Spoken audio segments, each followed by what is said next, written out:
National federation of Indian railway में NFIR ने जो पूरा भारतवर्ष में भारतीय रेलवे में दिनांक 17 मार्च से 21 मार्च तक विरोध सप्ताह का आह्वान किया है। इस विरोध सप्ताह के तहत उत्तर पश्चिम रेलवे मजदूर संघ अजमेर मंडल ने आज अजमेर कारखाना समूह में मुख्य कारखाना प्रबंधक कार्यालय के बाहर एक विरोध प्रदर्शन करके भारत सरकार को चेताने के काम किया है, प्रयास किया है, क्योंकि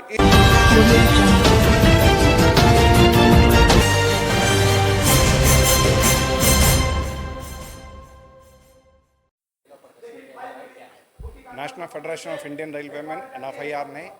जो पूरा भारतवर्ष में भारतीय रेलवे में दिनांक 17 मार्च से 21 मार्च तक विरोध सप्ताह का आह्वान किया है। इस विरोध सप्ताह के तहत उत्तर पश्चिम रेलवे मजदूर संघ अजमेर मंडल ने आज अजमेर कारखाना समूह में मुख्य कारखाना प्रबंधक कार्यालय के बाहर एक विरोध प्रदर्शन करके भारत सरकार को चेताने के काम किया है, प्रयास किया है, क्योंकि इस विरोध प्रदर्शन के माध्यम से NFIR भारत सरकार से मांग कर रहे हैं कि जो UPS NPS के विरुद्ध में जो पूरा भारतवर्ष में जो कर्मचारियों ने जो पिछले 1.5-2 वर्ष से संघर्ष किया, उसका एवज में जो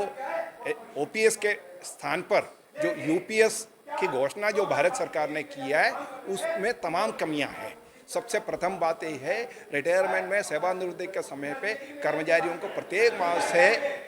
10% कटौती करने के बावजूद भी उनको सेवानिवृत्ति के समय एक पर्याप्त राशि उनको नहीं दे पा रहे कि इस स्कीम के माध्यम से, जिसके कारण उनको सेवानिवृत्ति के बाद अपने बच्चों का शादी या मकान बनाने जैसे मेजर कार्य जो एक कर्मचारी की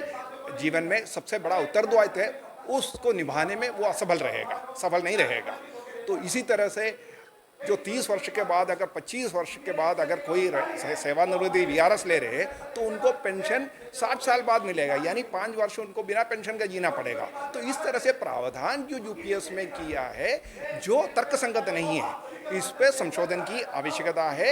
एक ह्यूमन अप्रोच के साथ, मानवीय दृष्टिकोण से जो 30 से 40 वर्ष के बाद जो सेवा करने के बाद जो सेवानिवृत्त हो रहे उनको अपना जीवन में 2 वक्त की रोजी रोटी सुरक्षित करना एक सरकारी उत्तरदायित्व है। सुप्रीम कोर्ट का जजमेंट है, पेंशन कोई भीख नहीं है, उनकी लायबिलिटी है, सरकार की लायबिलिटी है, रिस्पॉन्सिबिलिटी है, उसको निभाने में UPS सफल नहीं हो पा रहे। इस संशोधन के लिए और तमाम इश्यूज भारतीय रेल से जुड़े हुए पोस्ट सरेंडर लगातार किया जा रहे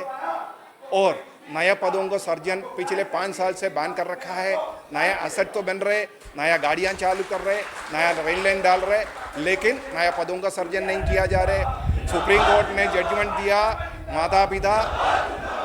रिस्पॉन्सिबिलिटी है एक बच्चों के लिए, लेकिन उसके बाद भी उसको मेडिकल सुविधा, पास सुविधा रेल कर्मचारियों का माता पिता को नहीं मिल रहे। इन तमाम इश्यूज़ को संज्ञान में लाकर पूरा भारतवर्ष में एक हफ्ता का विरोध प्रदर्शन के माध्यम से UPRMS और NFIR भारत सरकार को चेताने के लिए प्रयास कर रहे हैं। मैं SIJ का जोनल अध्यक्ष व मंडल सचिव UPRMS।